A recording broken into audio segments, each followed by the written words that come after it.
Rogers was found dead in his shower from what his mom says is a ketamine addiction that started with recreational use at festivals.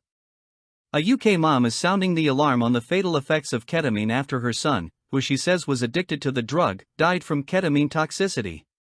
Claire Rogers, 47, says her son Ryan Rogers was just 26 when he was found dead in his shower in April. She said he used ketamine so frequently that his bladder shrank to the size of a marble, according to an interview with the Times of London. His use initially started at festivals like many youngsters do, after the death of his best friend, and then being on furlough from the COVID-19 pandemic his use escalated, and he delved deep into addiction that he could not get out of. Rogers wrote on her Change.org petition, where she's hoping to have the drug reclassified as a Class A drug, a more severe category that carries stronger penalties for possession and distribution.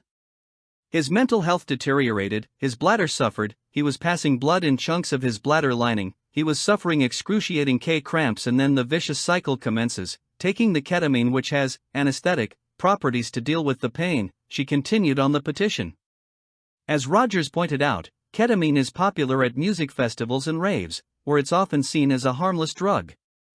As the National Institute of Health reported in 2002, this drug seems to be abused, mainly by the intranasal route, owing to its hallucinogen effects.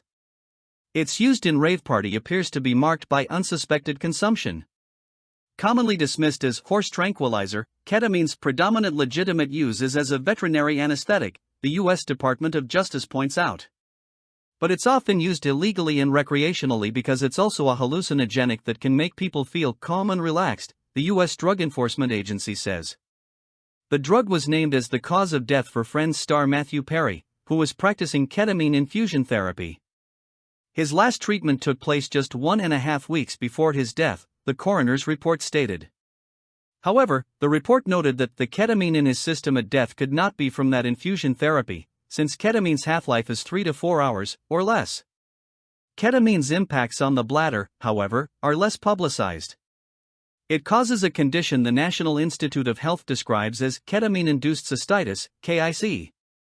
Common KIC-related problems are urinary pain and discomfort, bladder epithelial barrier damage, reduced bladder storage and increased pressure, ureter stenosis, and kidney failure, all of which significantly impact patients' quality of life, the NIH says. Furthermore, it becomes a vicious cycle when KIC patients attempt to manage their urinary pain with increased ketamine use, which is what Claire said happened to Ryan.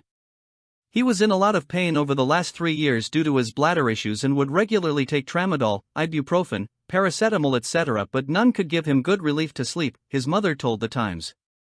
His bladder had shrunk to the size of a marble. It was really ulcerated. His ketamine use was because of the pain and addiction. Ryan's family sent him to a private addiction and rehabilitation clinic. But 3 weeks after coming out, he relapsed. Once back at school, his bladder symptoms had gotten so bad he was moved to a room with a private bathroom.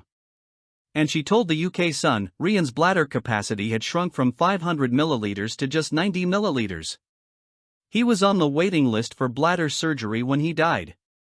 This drug is a killer, Claire told the Times. It is taking bladders from young children. Why is ketamine not Class A when it is doing so much harm to our kids? It's such a waste of life.